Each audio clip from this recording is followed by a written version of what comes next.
चलिए आज हम दूसरा भाग करेंगे।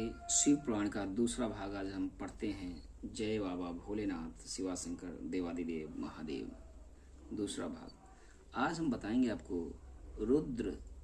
रुद्राक्ष धारण की महिमा और उसके विविध भेदों का वर्णन करेंगे आज। सूत जी कहते हैं, महाप्रयाग महामते शिव रूप शौनक। अब मैं संक्षेप से रुद्राक्ष का महात्म बता रहा हूं।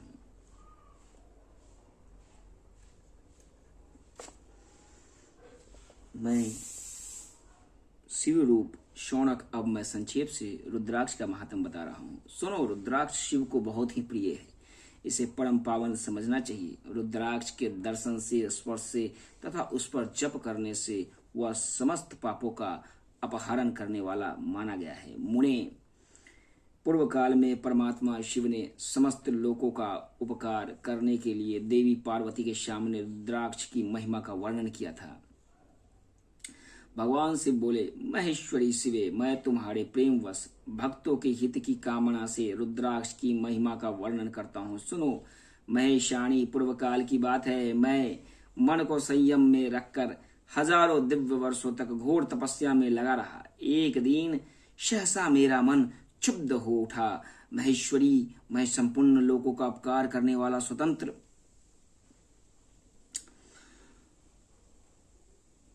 मैं संपूर्ण लोकों में परमेश्वर हूँ। अतः उस समय मैं लीलावश ही अपने दोनों नेत्र खोलते ही मेरे मनोहर नेत्रपुटों से कुछ जल की बूंदें गिरी। आंसू की उन बूंदों से वह रुद्राक्ष नामक वृक्ष पैदा हो गया। भक्तों पर अनुग्रह करने के लिए वे अश्रु बिंदु स्थावर भाव को प्राप्त हो गए। वे रुद्राक्ष मैंने विष्णु भक्त को तथा चारों वर्णों के लोगों को बांट दिए। भूतल पर अपने प्रिय रुद्राक्षों को मैंने गौड़ क्षेत्र देश में उत्पन्न किया। मथुरा, अयोध्या, लंका, मल्याचल, शांगगिरी, काशी, अन्य देशों में भी उनके अंकुर उगाए। वे उत्तम रुद्राक्ष असह्य पाप समूहों का वेदन करने वाले तथा श्रुतियों के भी प्रेरक है। मेरी आज्ञा से वे ब्राह्मण, क्षत्रिय, वैश्य और क्षुद्र जाति के भेद से इस भूतल पर प्रकट हुए। रुद्राक्षों की ही जातियों में शुभाक्ष भी है। उन ब्रह्मादि जाति वाले रुद्राक्षों के वर्णन श्वेत और रक्तपीत तथा कृष्ण जानने चाहिए। मनुष्यों को चाहिए कि वे कर्मश वर्ण के अनुसार अपनी जाति का ही रुद्राक्ष धारण करे। भोग और मोक्ष की इच्छा रखने वाले चारों वर्णों के लोगों और विशेषतः शिव भक्तों को शिव पार्वती की प्रसन्नता के लिए रुद्राक्ष के फलों को अवश्य धारण करना चाहिए। आंवले के फल के बराबर जो रुद्राक्ष हो वह श्रेष्ठ बताया गया है। जो बेर के फल के बराबर हो उसे मध्यम श्रेणी का कहा गया है, और जो चने के बराबर हो उसकी गणना निम्न कोटि में ही की गई है। अब इसकी उत्तमता को परखने की यह दूसरी उत्तम प्रक्रिया बताई गई है। इसमें बताने का उद्देश्य है, भक्तों की हित कामना पार्वती तुम भली भांति प्रेम पूर्वक इस विषय को सुनो। महेश्वरी, जो रुद्राक्ष बेर के फल के बराबर होता है वह उतना छोटा होने पर भी लोक में उत्तम फल देने वाला तथा शुभ सौभाग्य की वृद्धि करने वाला होता है। जो रुद्राक्ष आंवले के फल के बराबर होता है वह समस्त अरिष्टों का विनाश करने वाला होता है, तथा जो गुंजा फल के समान बहुत छोटा होता है वह संपूर्ण मनोरथों और फलों की सिद्धि करने वाला है। रुद्राक्ष जैसे जैसे छोटा होता है वैसे वैसे ही अधिक फल देने वाला होता है। एक एक बड़े रुद्राक्ष से एक एक छोटे रुद्राक्षों को विद्वानों ने 10 गुना अधिक फल देने वाला बताया है। पापों का नाश करने के लिए रुद्राक्ष धारण आवश्यक बताया गया है। वह निश्चय ही संपूर्ण अभिष्ट मनोरथों को साधक है, अतः अवश्य ही उसे धारण करना चाहिए। परमेश्वरी लोक में मंगलमय रुद्राक्ष जैसा फल देने वाला देखा जाता है, वैसे ही फलदायिनी दूसरी कोई माला नहीं दिखाई देती। देवी समान आकार प्रकार वाले चिकने, मजबूत, स्थूल, कंटक युक्त उभरे हुए छोटे छोटे दानों वाले और सुंदर रुद्राक्ष अविलसित पदार्थों के दाता तथा सदैव भोग और मोक्ष देने वाले हैं। जिसे कीड़ों के ने दूषित कर दिया हो, जो टूटा फूटा हो, जिसमें उभरे हुए दाने ना हो, वो वर्ण युक्त हो तथा जो पूरा पूरा गोल ना हो। इस 5 प्रकार के रुद्राक्षों को त्याग देनी चाहिए। जिस रुद्राक्ष में अपने आप ही डोरा पिरोने के योग्य छिद्र हो गया हो, वही वहां उत्तम माना गया है। जिसमें मनुष्य के प्रयत्न से छेद किया गया हो, वह मध्यम श्रेणी का होता है। रुद्राक्ष धारण बड़े बड़े पातकों का नाश करने वाला है। इस जगत में 1100 रुद्राक्ष धारण करके मनुष्य जिस फल को प्राप्त करता है, उसका वर्णन सैकड़ों वर्ष में भी नहीं किया जा सकता। भक्तिमान पुरुष 550 रुद्राक्षों के दानों का सुंदर मुकुट बना ले और उसे सिर पर धारण करे। 360 दानों को लंबे सूत्र में पिरोकर एक हार बना ले। वैसे वैसे 3 हार बनाकर भक्ति परायण पुरुष उनका योग्य पवित्र तैयार करते हैं और उसे यथास्थान धारण करते हैं। इसके बाद इस अंग में कितने रुद्राक्ष धारण करने चाहिए, यह बताकर सूत जी बोले, महर्षियों, सिर पर ईशान मंत्र से, कान में तत्पुरुष मंत्र से तथा गले और हृदय में अघोर मंत्र से रुद्राक्ष धारण करना चाहिए। विद्वान पुरुष दोनों ही हाथों में अघोर बीज मंत्र से रुद्राक्ष धारण करें। उधर पर वामदेव मंत्र में 15 रुद्राक्षों द्वारा गुथी हुई माला धारण करे अथवा अंगों सहित प्रणव का 5 बार है जप करके रुद्राक्ष की 3, 5 तथा 7 मालाएं धारण करे अथवा मूल मंत्र नमः शिवाय से ही समस्त रुद्राक्षों की धारण करें। रुद्राक्षधारी पुरुष अपने खान पान में मदिरा, मांस, लहसुन, प्याज, सहजन, लिशोड़ा आदि को त्याग दे। गिरिजानंदनी उमे श्वेत रुद्राक्ष केवल ब्राह्मणों को ही धारण करना चाहिए। गहरे लाल रंग का रुद्राक्ष क्षत्रियों के लिए हितकर बताया गया है। वैश्यों के लिए प्रतिदिन बारंबार पीले रुद्राक्ष को धारण करना आवश्यक है और क्षुद्रों को काले रंग का रुद्राक्ष धारण करना चाहिए। यह वेदोक्त पार्ग है। ब्रह्मचारी, वानप्रस्थ, गृहस्थ और सन्यासी सबको नियम पूर्वक रुद्राक्ष धारण करना उचित है। इसके कारण करने का सौभाग्य बड़े पुण्य से प्राप्त होता है। उन्हें पहले आंवले के बराबर और फिर उनमें से भी छोटे रुद्राक्ष धारण करे। जो रोगी हो, जिनमें दाने न हो, जिन्हें कीड़ों ने खा लिया है, उसमें पीड़ियों योग्य छिद्र न हो रहे और ऐसा रुद्राक्ष मंगलची पुरुषों को नहीं धारण करना चाहिए। रुद्राक्ष मेरा मंगलमय लिंग विग्रह है। वह अंतोत्गत्वा चने के बराबर लघुतर होता है। सूक्ष्म रुद्राक्ष को ही सदा प्रशस्त माना गया है। सभी आश्रमों और समस्त वर्णों, स्त्रियों और शूद्रों को भी भगवान शिव की आज्ञा के अनुसार सदैव रुद्राक्ष धारण करना चाहिए। यतियों के लिए प्रणव के उच्चारण पूर्वक रुद्राक्ष धारण का विधान है। जिसके ललाट में त्रिपुंड लगा हो और सभी अंग रुद्राक्ष से विभूषित हो तथा जो मृत्युंजय मंत्र का जप कर रहा है, उसका दर्शन करने से साक्षात रुद्र के दर्शन का फल प्राप्त होता है। पार्वती रुद्राक्ष अनेक प्रकार के बताए गए हैं। मैं उनके भेदों का वर्णन करता हूँ। वे भेद, भोग और मोक्ष रूप फल देने वाले हैं। तुम उत्तम भक्ति भाव से उनका परिचय सुनो। एक मुख वाला रुद्राक्ष साक्षात शिव का स्वरूप है। वो भोग और मोक्ष रूपी फल प्रदान करता है। जहाँ रुद्राक्ष की पूजा होती है, वहाँ से लक्ष्मी दूर नहीं जाती। उस स्थान के सारे उपद्रव नष्ट हो जाते हैं तथा वहाँ रहने वाले लोगों को संपूर्ण कामनाएं पूर्ण होती है। 2 मुख वाला रुद्राक्ष देव देवेश्वर कहा गया है। वह संपूर्ण कामनाओं और फलों को देने वाला है। 3 मुख वाला रुद्राक्ष सदा साक्षात साधना का फल देने वाला है। उसके प्रभाव से सारी विद्याएं प्रतिष्ठित होती है। 4 मुख वाला रुद्राक्ष साक्षात ब्रह्मा का रूप है। ये वह दर्शन और स्पर्श से शीघ्र ही धर्म, अर्थ, काम और मोक्ष, इन चारों पुरुषार्थों को देने वाला है। 5 मुख वाला रुद्राक्ष साक्षात कालंगनी रुद्र रूप है। वह सब कुछ करने से समर्थ, सबको मुक्ति देने वाला तथा संपूर्ण मनोवांछित फल प्रदान करने वाला है। पंचमुख रुद्राक्ष समस्त पापों का दूर कर कर छह मुखों वाला रुद्राक्ष कार्तिकेय का स्वरूप है। यदि दाहिने हाथ में उसे धारण किया जाए तो धारण करने वाला मनुष्य ब्रह्म हत्या तथा पापों से मुक्त हो जाता है, इसके संशय नहीं है। महेश्वरी 7 मुख वाला रुद्राक्ष अंग स्वरूप और अंगरंग नाम से प्रसिद्ध है। देवसी उसको धारण करने से दरिद्र भी ऐश्वर्यशाली हो जाता है। 8 मुख वाला रुद्राक्ष अष्टमूर्ति भैरव रूप है, उसका धारण करने से मनुष्य पूर्ण अन्य होता है और मृत्यु के पश्चात शूलधारी शंकर को हो जाता है। 9 मुख वाले रुद्राक्ष को भैरव और कपिल मुनि का प्रतीक माना गया है, अथवा 9 रूप धारण करने वाली महेश्वरी दुर्गा उसकी अधिष्ठात्री देवी मानी गई है। जो मनुष्य भक्ति परायण हो अपने बाएं हाथ में 9 मुख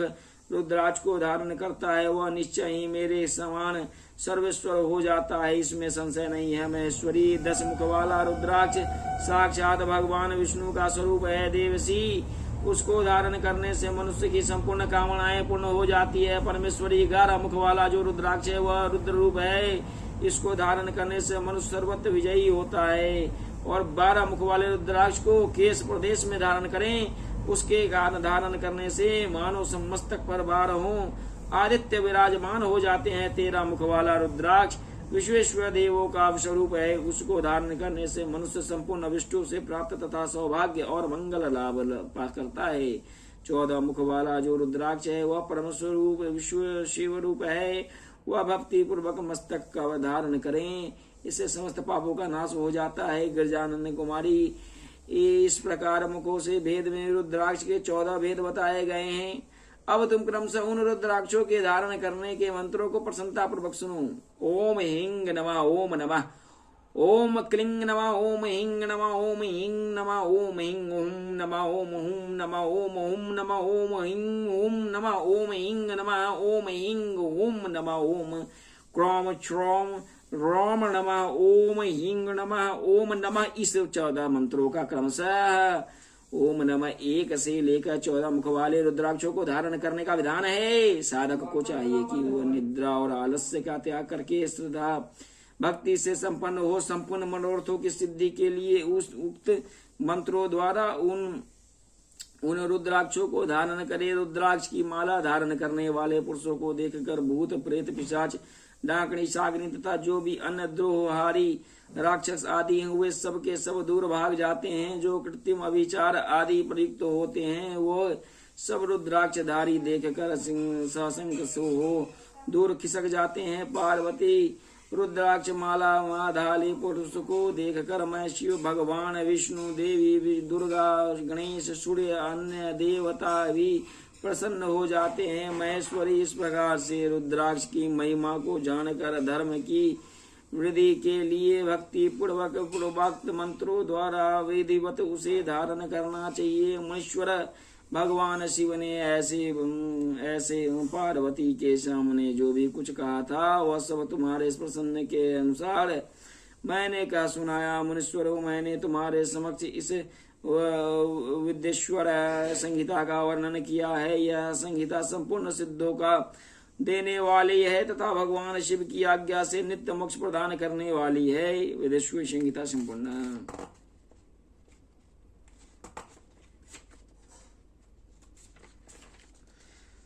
रुद्र संहिता प्रथम सृष्टि खंड। ऋषियों के प्रश्न के उत्तर में नारद ब्रह्मा संवाद की अवतारणा करते हुए सूत जी का उन्हें नारद मोह का प्रसंग सुनाना। काम विजय के गर्व से युक्त तथा नारद शिव ब्रह्मा तथा विष्णु के पास जाकर अपने तप का प्रभाव बताना। जो विश्व की उत्पत्ति स्थिति और लय की आदि की एकमात्र कारण है, गौरी गिरजा कुमारी उमा के पति हैं, तत्वज्ञ हैं और जिसकी कृति का कहीं अंत नहीं है, जो माया के आश्रय होकर भी उससे अत्यंत दूर है तथा जिनका स्वरूप अचिंत है, उन विमल बोध स्वरूप भगवान शिव को मैं प्रणाम करता हूँ। स्वभाव से ही उन अनादि शांत स्वभाव एकमात्र पुरुषोत्तम शिव की वंदना करता हूँ, जो अपनी माया से इस संपूर्ण विश्व की सृष्टि अथवा आकाश की भांति जिसके भीतर और बाहर भी स्थिर है, जैसे लोहा चुंबक से आकृष्ट होकर उसके पास ही लटका रहता है, उसी प्रकार से ये सारे जगत सदा उन सब और जिसके आसपास भी भ्रमण करते हैं, जिन्होंने अपने से ही इसने प्रपंच को रचने की विधि बताई थी, जो सबके भीतर अंतर्यामी रूपी में विराजमान हैं तथा जिनका अपना स्वरूप अत्यंत गूढ़ है, उस भगवान शिव की मैं सादर वंदना करता हूँ। जगत के पिता भगवान शिव, जगन्नाथ माता कल्याणमयी पार्वती तथा उनके पुत्र गणेश जी को नमस्कार करके हम इस पुराण का वर्णन करते हैं। एक समय की बात है, नैमिषारण्य में निवास करने वाला शौनक आदि सभी मुनियों के उत्तम भक्ति भाव के साथ सूत जी से पूछा। ऋषि बोले, महाभाग सूत जी, विश्वेश्वर संहिता की जो शब्द साधन खंड नाम वाली शुभ और उत्तम कथा है, उसे हम लोगों से सुना लिया है। उसका आदि भाग बहुत ही रमणीय है तथा वह शिव भक्तों पर भगवान शिव का वात्सल्य स्नेह प्रकट करने वाली है। विद्वान, अब आप भगवान शिव के परम उत्तम स्वरूप का वर्णन कीजिए, साथ ही शिव और पार्वती के दिव्य चरित्रों का पूर्ण रूप से श्रवण कराइए। हम पूछते हैं, निर्गुण महेश्वर लोकों में सगुण रूप कैसे धारण करते हैं? हम सब लोग विचार करने पर भी शिव के तत्व को नहीं समझ पाते। सृष्टि के सब पहले भगवान शिव किस प्रकार अपने स्वरूप से स्थिर होते हैं, फिर सृष्टि के मध्यकाल में भगवान शिव किस तरह क्रीड़ा करके हुए सम्यक व्यवहार बर्ताव करते हैं, और सृष्टि कल्प का अंत होने पर हे महेश्वर देव किस रूप में स्थिर रहते हैं। लोक कल्याणकारी शंकर कैसे प्रसन्न होते हैं? प्रसन्न हुए महेश्वर अपने भक्तों और दूसरों को कौन सा उत्तम फल प्रदान करते हैं, यह सब हमसे कहिए। हमने सुना है कि भगवान शिव शीघ्र ही प्रसन्न हो जाते हैं, महान दयालु, इसीलिए उसे अपने भक्तों को कष्ट नहीं दे सकते हैं। ब्रह्मा विष्णु महेश ये तीनों देवता शिव के अंग से उत्पन्न हुए हैं, उसके प्राकट्य की कथा और अपने विशेष चरित्रों का वर्णन कीजिए। प्रभु, आप माँ के आविर्भाव और विवाह की भी कथा कहिए और विशेषतः गृहस्थ धर्म तथा अन्य लीलाओं का वर्णन कीजिए। हे ब्रह्मा विष्णु महेश यह तीनों देवता शिव के ही अंग से उत्पन्न हुए हैं। आप उमा के आविर्भाव और विवाह की भी कथा कहिए, विशेषतः उनके गृहस्थ धर्म और अन्य लीलाओं का भी वर्णन कीजिए। निष्पाप सूत जी, हमारे प्रश्न के उत्तर में आपको यह सब तथा दूसरे बातों की भी अवश्य कहनी चाहिए। सूत जी ने कहा, मुनीश्वरों, आप लोगों ने बड़ी उत्तम बात पूछी है। भगवान सदाशिव की कथा में आप लोगों की जो आंतरिक निष्ठा हुई है, इसके लिए आप धन्यवाद के पात्र हैं। ब्राह्मणों, भगवान शंकर का गुणानुवाद सात्विक, राजस्व और तामस तीनों ही प्रकृति के मनुष्यों को सदा आनंद प्रदान करने वाला है। पशुओं की हिंसा करने वाले निष्ठुर कसाई के सिवा दूसरा कौन पुरुष उस गुणानुवाद को सुनने से ऊब सकता है? जिसके मन में कोई तृष्णा नहीं है, ऐसे महात्मा पुरुष भगवान शिव के उन गुणों का गान करते हैं, क्योंकि वह गुणावली संसार रूपी रोग की ही दवा है। मन अथवा कानों को प्रिय कर लगने वाली और संपूर्ण मनोरथों को देने वाली है। ब्राह्मणों, आप लोगों के प्रश्न के अनुसार मैं यथा बुद्धि प्रयत्न पूर्वक शिवलीला का वर्णन करता हूँ, आप आदर पूर्वक सुने। जैसे कि आप लोग पूछ रहे हैं, उसी प्रकार देवर्षि नारद जी ने शिव रूपी भगवान विष्णु से प्रेरित होकर अपने पिता से पूछा था कि अपने पुत्र नारद का प्रश्न सुनकर शिव भक्त ब्रह्मा जी का भी चित्त प्रसन्न हो गया और वे उन मुनि शिरोमणि को हर्ष प्रदान करते हुए प्रेम पूर्वक भगवान शिव के यश का गान करने लगे। एक समय की बात है कि मुनि शिरोमणि विप्रवर नारद जी ने, जो ब्रह्मा जी के पुत्र हैं, विनीत चित्त हो तपस्या में मन लगाया। हिमालय पर्वत में कोई एक गुफा थी जो बड़ी ही शोभा से संपन्न दिखाई देती थी। उसके निकट देव नदी गंगा निरंतर वेग पूर्वक बहती थी। वहां एक महान दिव्य आश्रम था। जो नाना प्रकार की शोभा से सुशोभित था। दिव्यदर्शी नारद जी की तपस्या करने के लिए उसे आश्रम में गए और उस गुफाओं को देखकर मुनिवर नारद जी ने बड़े प्रसन्न हुए और सुदीर्घ काल तक वहां तपस्या करते हुए उनका अंतःकरण शुद्ध था। वे दृढ़ता पूर्वक आसन पर बांध कर मौन हो प्राणायाम पूर्वक समाधियों में स्थिर हो गए और ब्राह्मणों उन्होंने यह समाधि लगाई और जिसमें ब्रह्मा का साक्षात्कार करने वाला अहम ब्रह्मास्मि, मैं ब्रह्मा हूँ, यह विज्ञान प्रकट होता है। मुनिवर नारद जी अब इस प्रकार से तपस्या करने लगे। इस समय वह समाचार पाकर देवराज इंद्र कांप उठे। वे मानसिक संताप में वर्ण हो गए। हे नारद मुनि मेरे राज्य लेना चाहते हैं। मन ही मन ऐसा सोचकर इंद्र ने उनकी तपस्या में विघ्न डालने के लिए प्रयत्न करने की इच्छा की। उस समय देवराज ने अपने मन से कामदेव का स्मरण किया और स्मरण करते हुए कामदेव आ गए और महेंद्र ने उसे नारद जी की तपस्या में विघ्न डालने को आदेश किया और यह आज्ञा पाकर कामदेव वसंत को साथ ले बड़े गर्व से ही स्थान पर गए और अपना उपाय करने लगे। उन्होंने वहां शीघ्र ही अपनी सारी कलाएं रच डाली। वसंत में भी मदमत होकर अपनी प्रभाव अनेक प्रकार के प्रकट किया और मुनिवर कामदेव और वसंत के अथक प्रयत्न करने का भी श्री नारद मुनि ने चित्त में विकार नहीं उत्पन्न हुआ। महादेव जी ने अनुग्रह से उन दोनों का ही गर्भ चूर्ण हो गया। शौनक आदि महर्षियों ऐसा होने से जो कारण था उसे आदर पूर्वक सुनो। महादेव जी की कृपा से नारद मुनि का कामदेव का कोई प्रभाव नहीं पड़ा। पहले उसी आश्रम में काम शत्रु भगवान शिव ने उत्तम तपस्या की थी और वही उन्होंने मुनियों की तपस्या का नाश करने वाले कामदेव को शीघ्र ही भस्म कर डालता था। और उस समय रति ने कामदेव को पुनः जीवित करने के लिए देवताओं से प्रार्थना की। तब देवताओं ने समस्त लोगों का कल्याण करने वाले भगवान शंकर से याचना की। उसने याचना करने पर वे बोले, देवताओं कुछ समय व्यतीत होने के बाद कामदेव जीवित हो जाएगा, परंतु यहाँ उनका कोई उपाय नहीं चल सकेगा। अमर गण यहाँ खड़े होकर लोग चारों जितनी भी दूरतकारी भूमि की नेत्रों से देख पाते हैं, वहां तक कामदेव ने बाणों का प्रभाव नहीं चल सकेगा। इसे संशय नहीं है। भगवान शंकर की उस उक्ति के अनुसार उस समय वहां नारद जी के प्रति कामदेव का निजी प्रभाव मिथ्या सिद्ध हुआ। वे शीघ्र ही स्वर्गलोक में इंद्र के पास लौट गए। वहां कामदेव ने अपना सारा वृतांत और मुनि का प्रभाव का सुनाया। तत्पश्चात इंद्र की आज्ञा से वे वसंत के साथ अपने स्थान को लौट गए।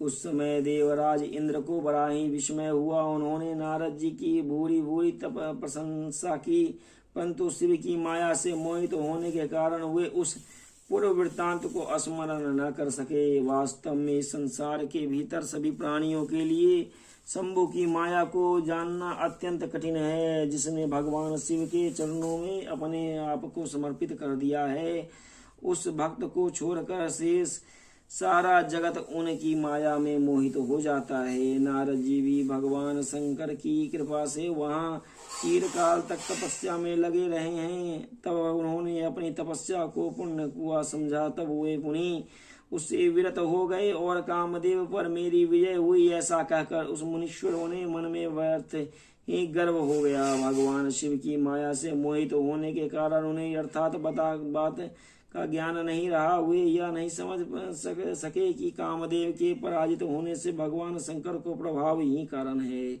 उस माया के से अत्यंत मोहित हो मुनि शिरोमणि नारद अपना काम विजय संबंधी वृत्तांत बताने के लिए तुरंत ही कैलाश पर्वत गए और उस समय वे विजय के पद के उन्मत्त हो गए रहे थे। वहां रुद्र देव को नमस्कार करके गर्व से भरे हुए मुनि अपने आप को महात्मा मानकर तथा उनके भी प्रभाव और कामदेव को उनकी अपनी विजय हुए समझकर उन्होंने सारा वृत्तांत का सुनाया।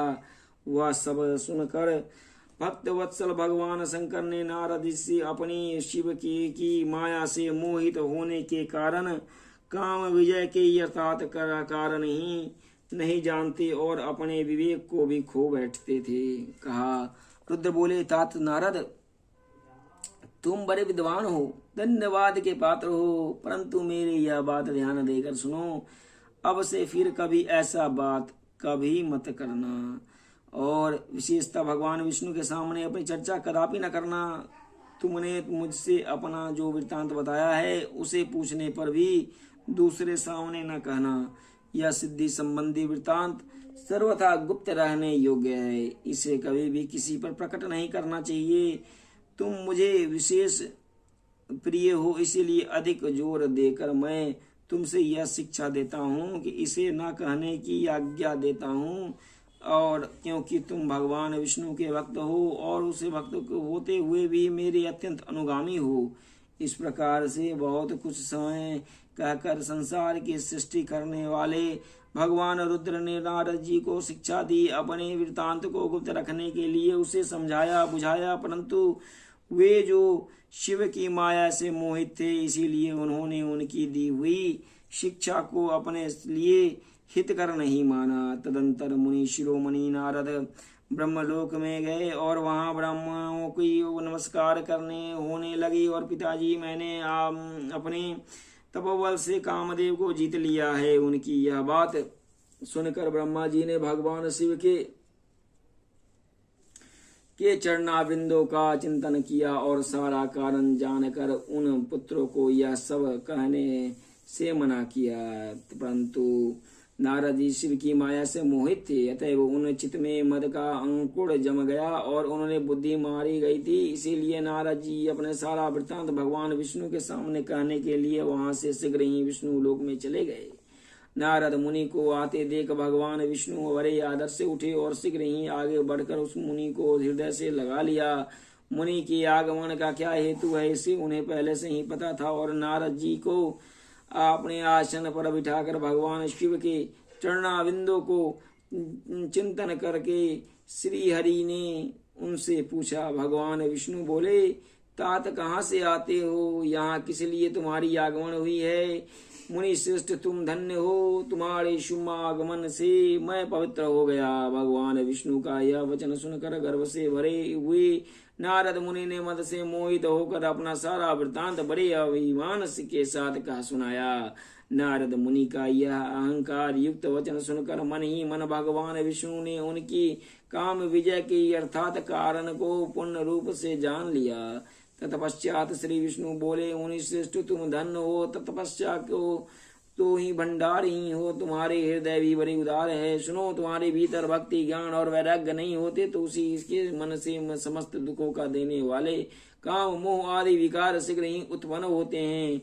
तुम तो नैष्टिक ब्रह्मचारी हो और सदा ज्ञान वैराग्य से युक्त रहते हो, फिर तुमसे कार्य विकाल कैसे आ सकता है। तुम दो जन्म से ही निर्विकार तथा शुद्ध बुद्धि वाले हो। श्री हरि की कही हुई ऐसी बहुत सी बातें सुनकर मुनि शिरोमणि नारद जोर जोर से हंसने लगे और मन ही मन भगवान को प्रसन्न प्रणाम करके इस प्रकार से बोले। श्री नारद जी कहा, क्या कहते हैं, स्वामिनी, जब मुझ पर आपकी कृपा हो तो बेचारे कामदेव अपना क्या प्रभाव दिखा सकता है। ऐसा कहकर भगवान ने चरणों में समस्त झुकाकर इच्छा अनुसार विचरने वाले नारद मुनि वहां से चले गए। माया निर्मित नगर में शील निधि की कन्या पर मोहित हुए भगवान नारद जी का भगवान विष्णु से उनका रूप मांगवाना और भगवान अपने रूप के साथ उन्हें वानर का साथ मुंह देना और कन्या का भगवान को वर्णन करना तथा कुपित हुए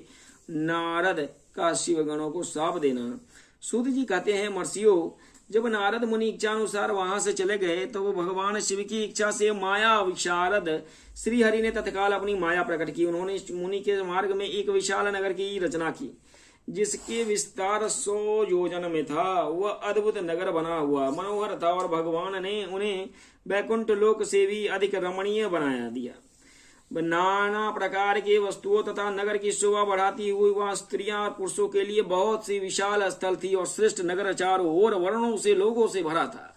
जहां वहाँ शील निधि नामक ऐश्वर्यशाली राजा रहा करता था। वो अपनी पुत्री का स्वयंवर करने के लिए उद्युक्त था और अतः उन्होंने महान उत्सव का आयोजन किया। उनकी कन्या वर्ण करने के लिए उत्सुक हो चारों दिशाओं में बहुत सी राजकुमार पधारे हुए थे, तो नाना प्रकार की वेशभूषा सुंदर शोभा से प्रकाशित हो रहे थे। उन राजकुमारों ने उस नगर भरा पूरा दिखाई देता था। ऐसे सुंदर राजनगर को देखकर नारद जी मोहित हो गए। वे राजा शील निधि के द्वार पर गए और मुनि शिरोमणि नारद को आया देखकर महाराज शील निधि से श्रेष्ठ रत्नमय सिंहासन पर बिठाकर उनका पूजन किया और तत्पश्चात अपनी सुंदरी मनोकन्या को, जिनका नाम श्रीमती था, बुलवाया और उनके नारद जी ने चरणों में प्रणाम करवाया। और उन कन्या को देखकर नारद मुनि चकित हो गए और बोले, राजन, यह देव कन्या के समान सुंदरी महाभागा कन्या कौन है? उनकी यह बात सुनकर राजा ने हाथ जोड़कर कहा, मुनि, यह मेरी पुत्री है जिसका नाम श्रीमती है। अब इसके विवाह का समय आ गया है। अब अपने लिए सुंदर वर चुनने के नियमित स्वयंवर से जानने वाली है। इसमें सब प्रकार के शुभ लक्षण लक्षित होते हैं।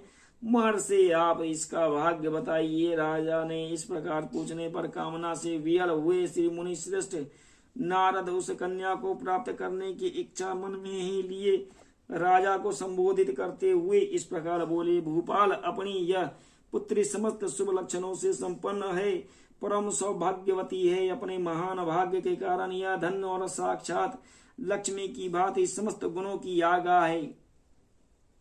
आगार और इसका भावी पति निश्चय ही भगवान शंकर के समान वैभवशाली, सर्वेश्वर, किसी से पराजित न होने वाला, वीर, काम विजयी तथा संपूर्ण देवताओं में श्रेष्ठ होगा।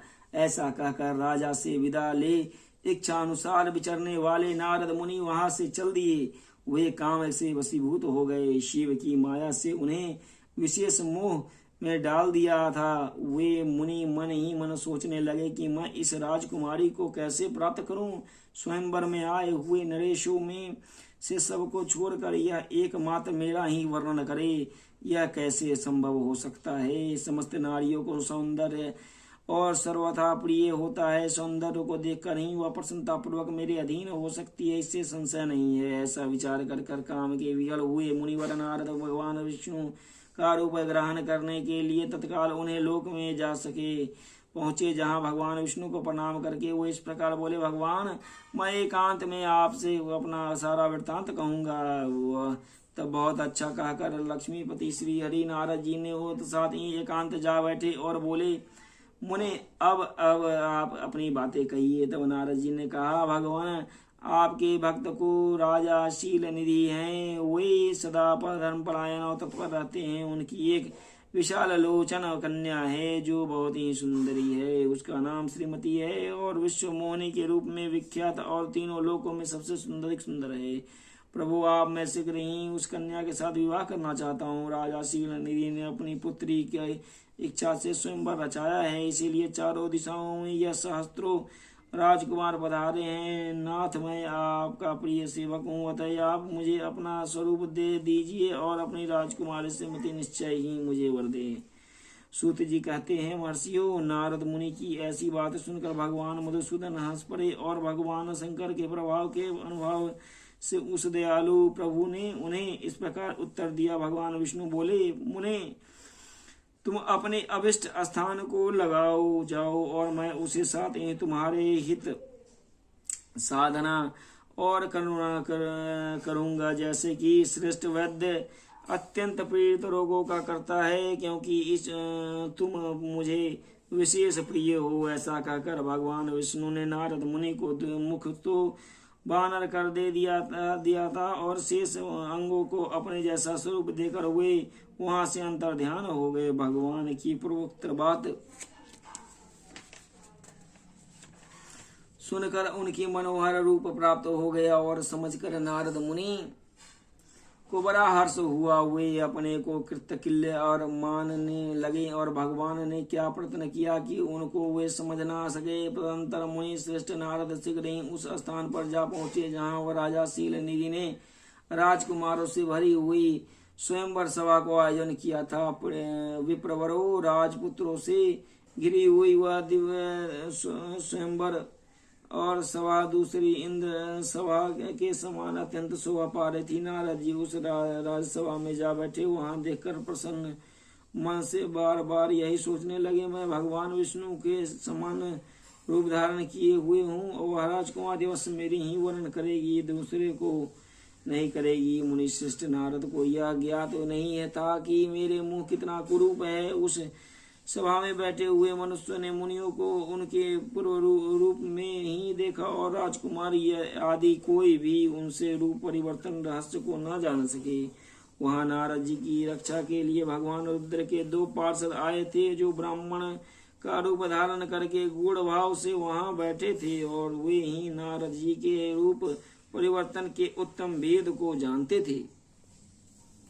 मुनि का काम वेश में मूड हुआ जान हुए दोनों पार्षद उनके निकट गए और आपस में बातचीत करते हुए उनकी हंसी उड़ाने लगे। और परंतु मुनि जो काम से विवल हो रहे थे, अतः उन्होंने उनकी यथार्थ बात ही अनसुनी कर दी और वे मोहित से वो श्रीमती को प्राप्त करने की इच्छा से उनके आगमन की प्रतीक्षा करने लगे। इस बीच में वह सुंदरी राजकन्या स्त्रियों से घिरे हुए अंतपुर से वहां आई और अपने अपने हाथ में सोने की सुंदर माला ले रखी थी और वह सुलक्षणा व राजकुमारी स्वयंवर के मध्य भाग में लक्ष्मी के समान खड़ी हुई और अपूर्व शोभा पा रही थी। उत्तम व्रत का पालन करने वाली वह भूप कन्या माला हाथों में लेकर अपने मन के अनुरूप वर का अंतवेशन करती हुई सारी सभा में भ्रमण करने लगी। और नारद मुनि का भगवान विष्णु के समान शरीर और वानर जैसा मुख देखकर वह कुपित हो गई। वह उन्होंने ओर से दृष्टि हटाकर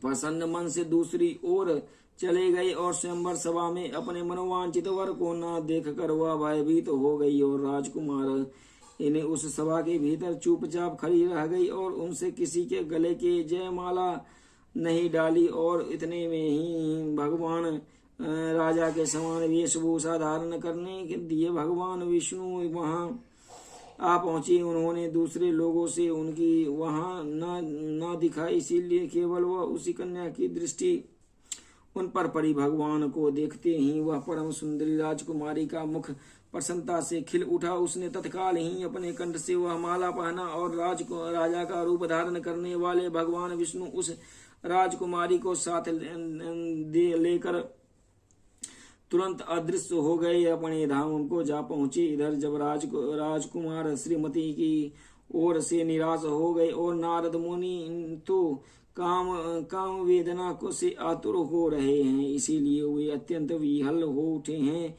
तब वे दोनों ही विप्र रूपधारी ज्ञानीश्वर विशारद रुद्रगण और काम विघ्न नारद जी ने उसी लक्षण बोले। श्री रुद्रगणों ने कहा, हे नारद, हे मुनि, तुम व्यर्थ ही काम से मोहित हो गए हो और सौंदर्य के कवल से राजकुमारी को पाना चाहते हो। अपना बानर के समान घृणित मुख तो देख लो। सूत जी कहते हैं, महर्षियों, उन रुद्रगणों का यह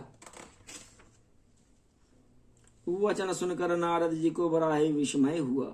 वे शिव की माया से मोहित हो उन्होंने दर्पण में अपना मुख देखा।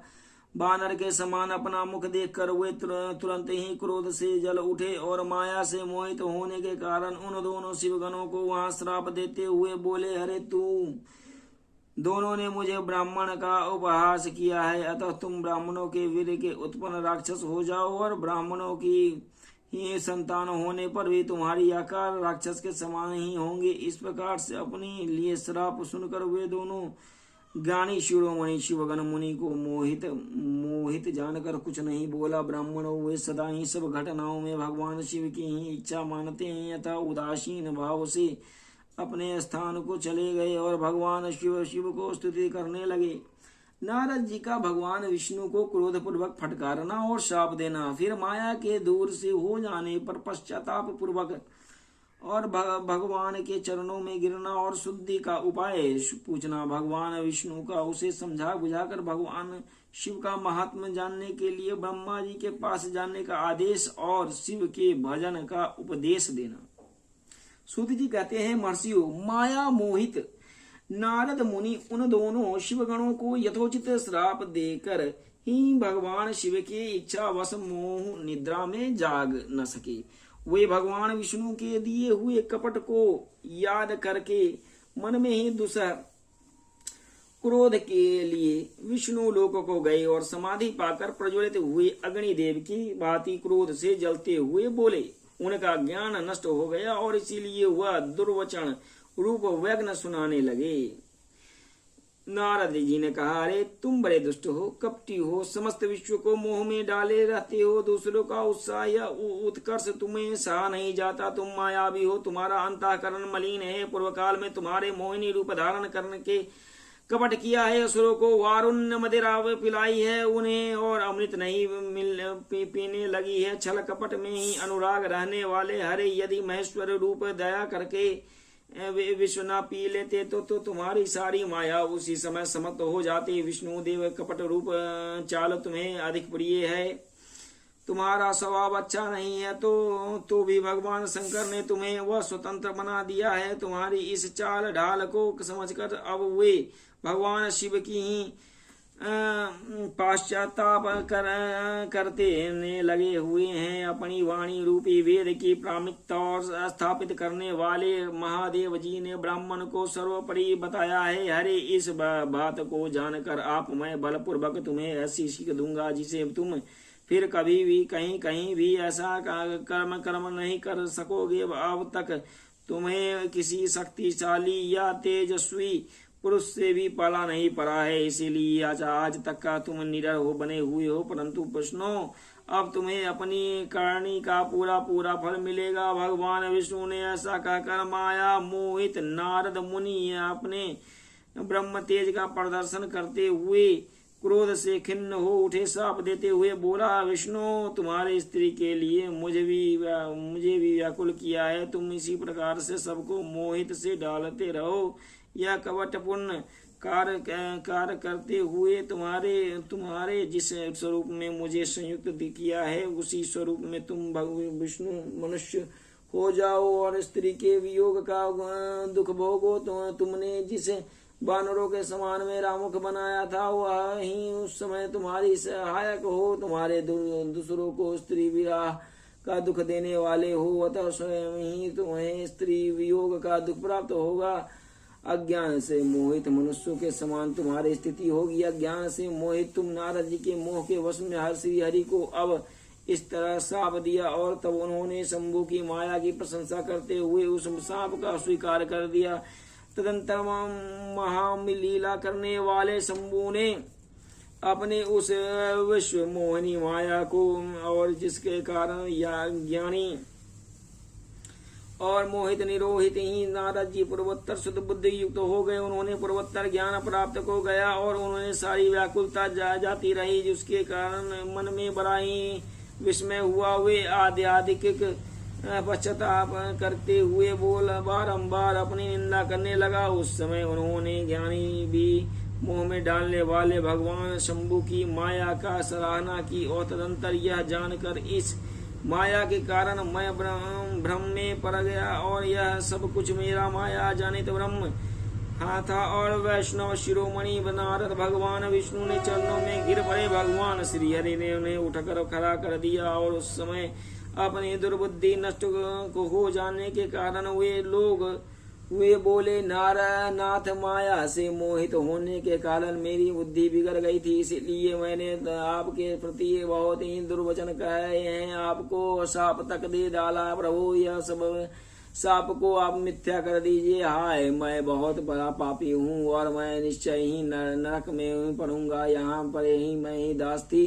बताइए मैं क्या उपाय, कौन सी प्रायश्चित करूं और जिसमें मेरा पाप समूह नष्ट हो जावे, मुझे नरक में न गिरना पड़े। और ऐसा कहकर शुद्ध बुद्धि वाले मुनि शिरोमणि भगवान नारद जी ने भक्ति भाव से भगवान विष्णु के चरणों में गिर पड़े और समझते ही उन्हें बड़ा ही पश्चाताप हो रहा है। और तभी और श्री विष्णु ने उन्हें उठाकर मधुर वाणियों में कहा। भगवान विष्णु बोले, तात खेद ना करो, तुम न मेरे श्रेष्ठ भक्त हो और उनमें संशय नहीं है। और मैं तुम्हें एक बात बताता हूँ, सुनो। उससे निश्चय ही तुम्हारा परम हित होगा और तुम्हारी नरक में नहीं होगी। न जाना पड़ेगा, भगवान शिव तुम्हारे कल्याण करेंगे। तुम्हारे ही मद में मोहित होकर जो भगवान शिव का बात करने नहीं मानी, उन्होंने अवहेलना कर दी और उसी अपराध का भगवान शिव ने तुम्हें ऐसा फल प्राप्त किया है, क्योंकि वे कर्म फल के दाता हैं। तुम अपने मन में यह दृढ़ निश्चय करके लो और भगवान शिव की इच्छा से यह सब कुछ हुआ है। सबके स्वामी परमेश्वर शंकर हैं, जो गर्व को दूर करने वाले हैं। वे ही परब्रह्म परमात्मा है। उन्होंने सच्चिदानंद रूपी बोध होता है। वह निर्गुण और निर्विकार और सत्व और रज और तम, इस तीनों ही गुणों में पड़े हैं। और वे ही आपकी माया को लेकर और ब्रह्मा विष्णु महेश इन तीनों रूपों में प्रकट होते हैं। निर्गुण और सदगुण भी वही हैं। निर्गुण अवस्था में उन्होंने नाम शिव है और परमात्मा महेश्वर परब्रह्म अविनाशी अनंत और महादेव आदि नामों से ही कहे जाते हैं। उन्होंने सेवा से ब्रह्मा जी जगत में श्रेष्ठ हुए हैं और मैंने तीनों लोकों को पालन करता हूँ। वे स्वयं ही रुद्र रूप में सदा सबका संहार करते हैं। वे विश्व स्वरूप से सबके पाक्षी और पापाक्षी मेरे मित्र और निर्गुण हैं। स्वतंत्र होने के कारण वे अपने इच्छा के अनुसार चलते हैं। इस प्रकार से आचार विचार उत्तम है। मैं तुम्हें एक सुंदर उपाय बताता हूँ, जो सुखद समस्त पापों का नाशक और सदा भोग और मोक्ष देने वाला। तुम उसे सुनो और अपने सारे संशयों को त्याग कर तुम भगवान शंकर के सुयश का ज्ञान करो और सदा अनन्य भाव से शिव के सतनाम सरोत का पाठ करो। और सुनो, तुम निरंतर उन्हीं की उपासना और उन्हीं का भजन करो। उन्हीं के यश को सुनो और गाओ और प्रतिदिन उन्हीं की पूजा अर्चना करो। और नारद जो शरीर मन और वाणी द्वारा भगवान शंकर की उपासना करता है, उसे ही पंडित और ज्ञानी जानना चाहिए। वह जीवन मुक्त कहलाता है। शिव के नाम रूपी और दावानल में बड़े बड़े पातकों को असंख्य पर्वत और अनायास ही भस्म हो जाते हैं। यह सत्य है, इसमें संशय नहीं है। जो भगवान शिव के नाम रूपी नौका का आश्रय लेते हैं, वे संसार सागर में से पार हो जाते हैं। संसार में मूलभूत उनके सारे पाप निस्संदेह ही नष्ट हो जाते हैं। महामुनि, संसार के मूलभूत जो पातक रूपी वृक्ष और उनका शिव नाम रूपी कुठार से निश्चय ही नाश हो जाता है। जो लोग पाप रूपी और दावानल में पीड़ित है, उन्हें ही शिव नाम रूप से अमृत का पान करना चाहिए। पाप दावाग्नि से ही दग्ध होने वाले प्राणियों को उस शिवानाम मुक्त के बिना ही शांति नहीं मिल सकती है। संपूर्ण वेदों का अवलोकन करने के पूर्वोत्तरी विद्वानों यह निश्चय किया है कि भगवान शिव की पूजा की उत्कृष्ट साधना एवं जन्म मरण रूपी और संसार बंधन नाश का उपाय है। आज से यत्न पूर्वक सावधान रहकर विधि विधान के साथ भक्ति भाव से नित्य निरंतर जगदम्बा पार्वती सहित महेश्वर सदाशिव शिव का भजन करो और नित्य शिव जी की कथा सुनो और कहो। यह अत्यंत ही यत्न करके बारंबार शिव भक्तों को पूजा किया करो। और मुनि श्रेष्ठ, अपने हृदय में भगवान शिव के उज्ज्वल चरणाविंदों की स्थापना करके पहले शिव के तीर्थों में विचरो। और मुनि, इस प्रकार से परमात्मा शंकर के अनुपम महात्मा दर्शन करते हुए उत्तम से आनंद वन काशी को जाओ। ये स्थान भगवान शिव को बहुत ही प्रिय है। वहाँ भक्ति पूर्वक और विश्वनाथ जी को दर्शन पूजन करो और विशेषतः उनकी स्तुति वंदना करते हुए निर्विकल्प संशय रहित हो जाओगे। वह नारद जी, उसके बाद तुम्हें मेरी आज्ञा से वह भक्ति पूर्वक अपने मनोरथ की सिद्धि के लिए निश्चय ही पर ब्रह्मलोक में जाना चाहिए। वहाँ पर उनके पिता ब्रह्मा जी ही विशेष रूप से स्तुति वंदना करते हुए वहीं प्रसन्नता पूर्वक हृदय से बारंबार शिव महिमा के विषय में प्रसन्न करना चाहिए। ब्रह्मा जी शिव भक्तों से श्रेष्ठ हुए। तुम्हें बड़ी ही प्रसन्नता के साथ भगवान शंकर का महात्मा और सतनाम स्रोत सुनाएंगे। मुने आज से तुम शिव आराधना में तत्पर रहने वाले शिव भक्त हो जाओगे, विशेष रूप से मोक्ष से भागी बनो और भगवान शिव तुम्हारे कल्याण करेंगे। इस प्रकार से प्रसन्नचित हुए भगवान विष्णु नारद मुनि को प्रेम पूर्वक उपदेश देकर श्री शिव का स्मरण और वंदन और सत्वन करके वहां से अंतर ध्यान हो गए। नारद जी का शिव तीर्थों में भ्रमण और शिव गणों में शापोद्धार की बात बताना और ब्रह्मलोक में जाकर ब्रह्मा जी के शिव तत्व में विषय में प्रसन्न करना।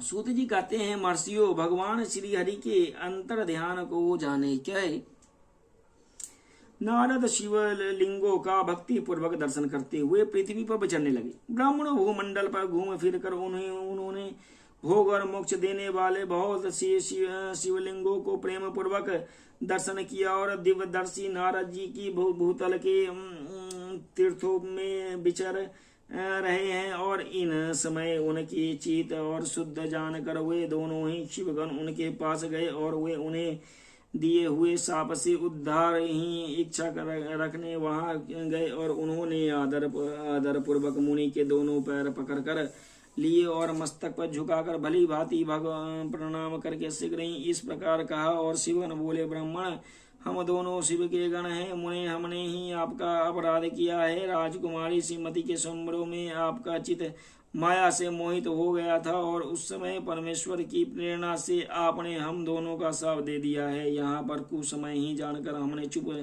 चुप रख जाना ही अपनी जीवन रक्षा का उपाय समझा, इसीलिए किसी का दोष नहीं है, हमें अपनी कर्म का ही फल प्राप्त हुआ है। प्रभु, आप सब प्रसन्न होइए, हम दोनों को अनुग्रह कीजिए। नारद जी ने कहा, आप दोनों ही महादेव जी के गण हैं और सतपुरुषों के लिए परम सम्मानीय, अतः मेरे मोह रहित एवं शिवदायक यथार्थ वचन को सुनिए। पहले ही निश्चय ही मेरी बुद्धि भ्रष्ट हो गई है, बिगड़ गई है और मैं वह सर्वथा मोह के वशीभूत हो गया हूँ। इसीलिए आप दोनों को मैंने शाप दे दिया था। शिवगणों, मैंने जो कुछ कहा है वह वैसा ही होगा, तथापि मेरे बात सुनिए। मैं आपके लिए शापोद्धार की बात बता रहा हूँ। आप लोग आज मेरे अपराध को क्षमा कर दीजिए और मुनिवर विश्वश्रवा के रूप में वीर से जन्म ग्रहण करने के बाद आप संपूर्ण दिशाओं में प्रसिद्ध कुंभकर्ण, रावण और राक्षस राज का पद प्राप्त करेंगे और बलवान और वैभव के युक्त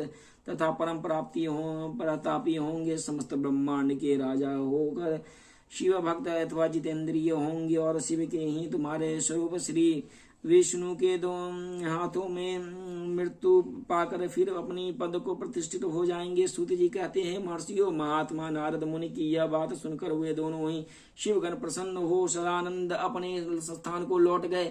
श्री नारद जी भी अत्यंत आनंदित होकर आनंद भाव से भगवान शिव का ध्यान तथा शिवार्थों को दर्शन करते हुए बारंबार भूमंडल में विचरने लगे और अंत में ही वे सबके ऊपर विराजमान शिवप्रिया और काशीपुरी में भी गए और जो शिव स्वरूपणी एवं शिव को दुख देने वाली और काशीपुरी का भी दर्शन करके नारद जी कृतार्थ हो गए। उन्होंने भगवान काशीनाथ का भी दर्शन किया और प्रेम परमानंद के युक्त हो उन्हें पूजा की और काशी का सानंद सेवन करके वह मुनि श्रेष्ठ कृतार्थ का अनुभव करने लगे और प्रेम से विहल हो उसका नमन वर्णन तथा स्मरण करते हुए ब्रह्मलोक को गए और निरंतर शिव का स्मरण करने के लिए उन्होंने बुद्धि शुद्ध की और गई और वहां पहुंच कर शिव तत्व का विशेष रूप से ज्ञान प्राप्त करने की इच्छा से नारद जी ने ब्रह्मा जी को भक्ति पूर्वक नमस्कार किया और नाना प्रकार के स्रोतों द्वारा उनकी स्तुति करके उन्होंने शिव तत्व को शिव में पूछा और उस समय नारद जी हृदय भगवान शंकर से प्रति भक्ति भावना से परिपूर्ण था।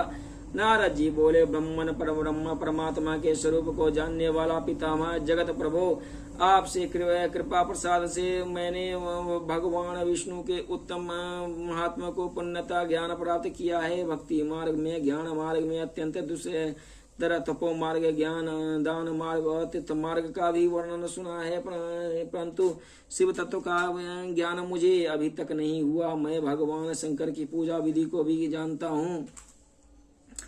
अतः प्रभु आप क्रमशः इस विषयों को तथा भगवान शंकर के विविध चरित्रों को तथा स्वरूप तत्व प्राकट्य विवाह गास्त धर्म तथा मुझे बताइए। निष्पाप पितामह ये सब बातें और तथा जो भी आवश्यक बातें हों वह सब अपना वर्णन करना चाहिए। और प्रजानाथ शिव और शिव के आविर्भाव एवं विवाह का प्रसंग विशेष रूप से कहिए तथा कार्तिकेय ने जन्म की कथा भी मुझे सुनाइए। प्रभु पहले बहुत ही लोगों ने मैंने ही बात सुनी है किंतु तृप्त नहीं हो सका, मैं इसीलिए आपकी शरण में आया हूँ। आप मुझ पर कृपा कीजिए। अपने पुत्र नारद जी के यह बात सुनकर लोक पितामह ब्राह्मण वहां पर इस प्रकार बोले। महाप्रलय काल में केवल सदब्रह्मा की सत्ता के प्रतिपादन उस निर्गुण निराकार ब्रह्मा से ईश्वर मूर्ति सदाशिव का प्राकट्य, सदाशिव द्वारा स्वरूप भूता शक्ति अंबिका का प्रकटीकरण एवं उन दोनों द्वारा उत्तम छत्र काशी तथा आनंद वर्ण का प्रादुर्भाव, शिव को वांगमय परम पुरुष और विष्णु का आविर्भाव तथा उनके साकाश में प्राकृत तत्वों की क्रमशः उत्पत्ति का वर्णन। ब्रह्मा जी कहा कि ब्रह्मण देव शिरोमणि, तुम सदा ही समस्त जगत के उपकार में ही लगे रहते हो। तुम्हारे लोगों उनके हित की कामना से उस प्रकार से उत्तम बात पूछी जिसके सुनने से संपूर्ण लोगों को समस्त पापों का क्षय हो जाता है। वह अनामय शिव तत्व ही तुम्हारे वर्णन करता हूँ। सत्व तत्व ही स्वरूप बड़ा ही उत्कृष्ट और वो अद्भुत अतः जिस समय समस्त चराचर जगत नष्ट हो जा गया है वह समस्त केवल अंधकार ही अंधकार है। न सूर्य दिखाई देता है, न चंद्रमा, अन्य न ग्रहों में नक्षत्रों में ही पता नहीं है कि न दिन होता है न रात। अग्नि पृथ्वी वायु जल की ही सत्ता नहीं थी और प्रधान तत्व और अवकृत प्रकृति से ही रहित सुना और आकाश मात्र शेष था। जो दूसरे किसी भी तेज की उपलब्धि नहीं होती है। अदृष्ट आदि का भी आश्वित्व नहीं है था और शब्द स्पर्श भी साथ छोड़ कर चुके थे और गंध और रूप से भी अभिभक्ति नहीं होती है। रस का भी प्रभाव हो गया था और दिशाओं का भी भान नहीं होता। इस प्रकार से सब ओर से निरंतर सूची में और घोर अंधकार फैला हुआ है। तब उस समय से ततस्थ ब्रह्मा इन श्रुतियों से जो सत सुना जाता है एकमात्र वही शेष था और वह यह ऐसा जो इत्यादि रूप से निर्दिष्ट होने वाला भावात्मक जगत नहीं था और उस समय एकमात्र यह सत ही शेष था और जिसे योगी जन और हृदयाकाश के भीतर निरंतर देखते ही वह सत्व मन का विषय नहीं है और वाणी की भी वहां तक कहीं भी पहुंचना होती। यह नाम तथा रूप में रंग में शून्य है। वह न स्थूल है, न कृष्ण है, न हर्षु है, न दीर्घ है तथा लघु है, न गुरु है जिनमें कभी भी वृद्धि होती है, न हर्ष श्रुति भी उनका विषय में चकित भाव से है इनका ही कहती है अर्थात उनके साथ मात्र में रूपण कह पाती है। उसका कोई विशेष विवरण देने की असमर्थ हो जाती है। यह सत्य ज्ञान स्वरूप अनंत परमानंदमय परम ज्योति स्वरूप अप्रमेय आधार रहित निर्विकार निराकार निर्गुण योग गम्य सर्वव्यापी सबका एकमात्र कारण निर्विकल्प और निरंभार और माया शून्य और उपद्रव रहित अद्वितीय अनादि अनंत संकोच विकार से शून्य तथा चिन्मय जिस परब्रह्म के विषय में ज्ञान और अज्ञान से पूर्ण और युक्ति द्वारा इस प्रकार से ऊपर बताए अनुसार विकल्प किए जाते हैं उनसे कुछ भी काल के बाद सृष्टि का समय आने पर अद्वितीय की इच्छा प्रकट होती है। इसके भीतर भी एक से अनेक भी संकल्प उदित हुआ है। तब यह उस प्रकार निराकार परमात्माओं की अपनी लीला सहित अपने लिए मूर्ति आकार की कल्पना की है। यह मूर्ति संपूर्ण ईश्वर पुण्यों से संपन्न सर्वज्ञानमयी शुभ स्वरूपा सर्वयापनी सर्वरूपा सर्वदर्शनी सर्वकारिणी सबकी एकमात्र वंदनीय सर्वथा और सब कुछ देने वाले संपूर्ण संस्कृतियों को केंद्र थी और इसमें शुद्ध रूपणीय ईश्वर मुक्ति की कल्पना करने यह अद्वितीय अनादि अनंत सर्व प्रकाशक चिन्मय सर्वव्यापी और अविनाशी और परब्रह्म अनहित हो गए हैं। जो मूर्ति रहित परब्रह्म और उसी मूर्ति का चिन्मय आकार भगवान सदाशिव हैं।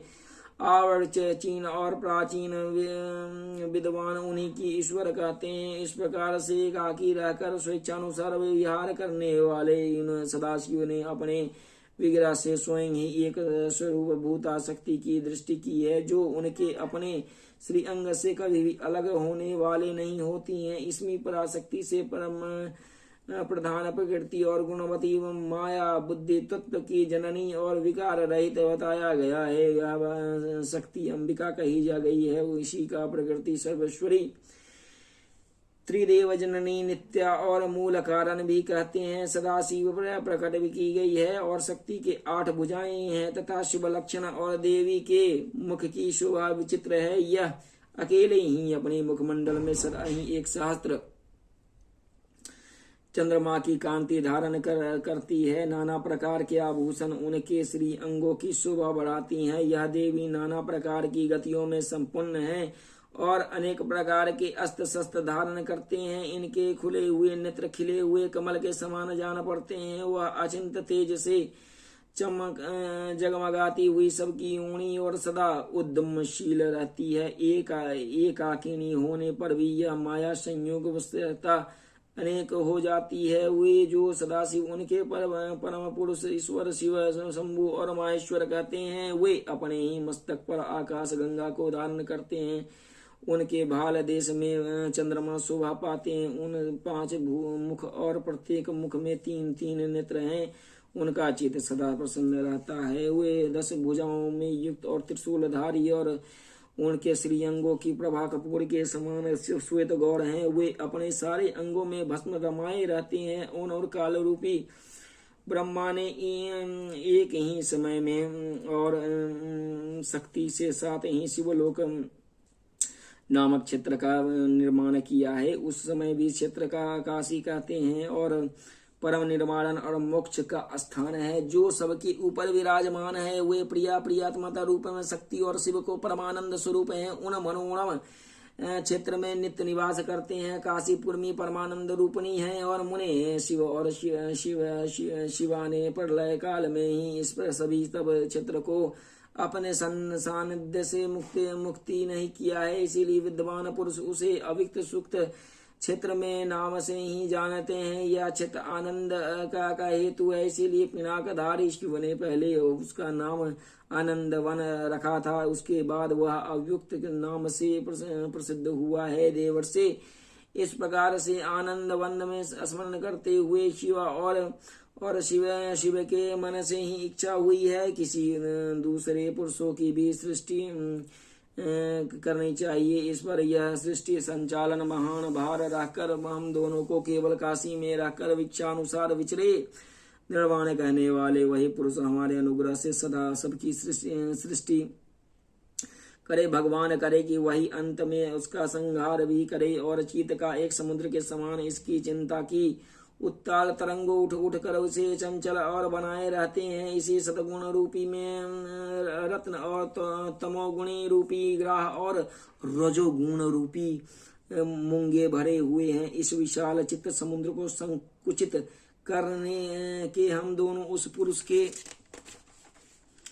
प्रसाद के आनंद कारण काशी में सुखपूर्वक निवास करें। यह आनंद वन, यह स्थान वहाँ हमारी मनोवृत्ति और तथा ओर से सिमट कर इसमें लगी हुई है। इसके 12 जगत चिंता में आतुर प्रतीत होता है। ऐसा निश्चय करके शक्ति सहित सर्वव्यापी परमेश्वर शिव की अपने वाम भाग में 10वें अंग पर अमृत मल दिया है। फिर वे वहां से एक पुरुष प्रकट की हुआ है जो तीनों लोकों में सबसे अधिक सुंदर था। वह शांत था और उसमें ही सत्व गुण ही अधिकारित भी था और वह गंभीरता का अथाह सागर था। मुने क्षमा नामक गुण के युक्त उसकी पुरुष के लिए ढूंढने पर भी कहीं भी कोई उपमा नहीं मिलती है। उसकी कांति इंद्रनील और मणि के समान श्याम थी। उसकी अंग अंग में दिव्य शोभा छिटक रही थी और नेत्र प्रफुल्ल कमल के समान शोभा पा रहे थे और श्री अंगों की शिववर्णों की कांति वाले भी 2 सुंदर रेशमी पीताम्बर शोभा दे रहे थे।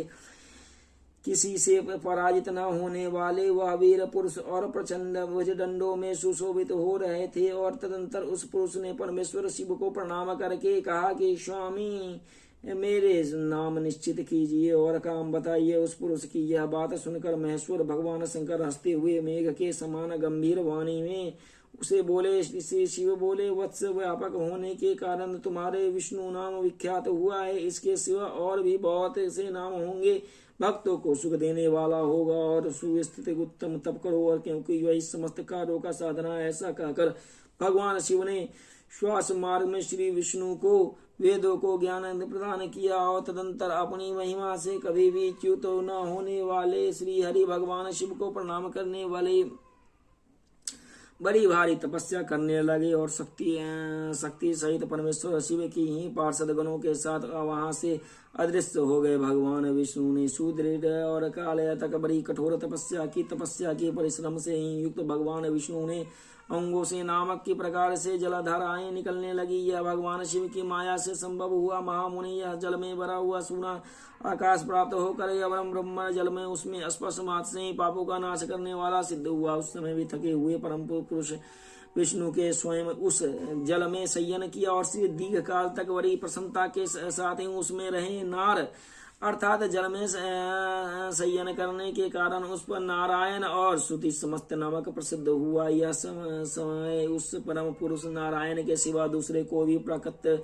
वस्तु नहीं थी। इसके कारण उन महात्मा नारायण वेद देव की यथा संभव ही तत्व प्रकट हुआ। और महामते विद्वन, मैं उन तत्वों को उत्पत्ति का प्रकार बता रहा हूँ। सुनो, प्रकृति के महत्व तत्व प्रकट हुआ। महत्व तत्व में तीनों गुणों और इन गुणों में वेद में भी त्रिविध अहंकार की उत्पत्ति हुई है। अहंकार से भी 5 तन मात्राएं होकर इन तन मात्राओं में 5 भूत प्रकट हुआ। और उसी समय ज्ञानेन्द्रियों और कामेंद्रियों का भी प्रादुर्भाव हुआ। मुनि श्रेष्ठ, इस प्रकार मैंने तुम्हारे तत्वों का संख्या बताई है। इसमें से पुरुष को छोड़कर शेष सभी तत्वों को प्रकृति से प्रकट हुए। इसीलिए पुरुष छोड़कर शेष में तत्व प्रकृति से प्रकट हुए, इसीलिए सब प्रकार से जड़ है। और तत्वों को संख्या 24। उस समय एक आकर 24 तत्वों को संग्रह करने के लिए पुरुष नारायण भगवान शिव की इच्छाओं से ब्रह्म रूप में जल में सो गए।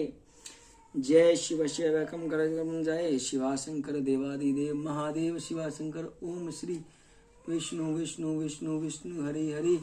जय। द्वितीय अध्याय समाप्त है।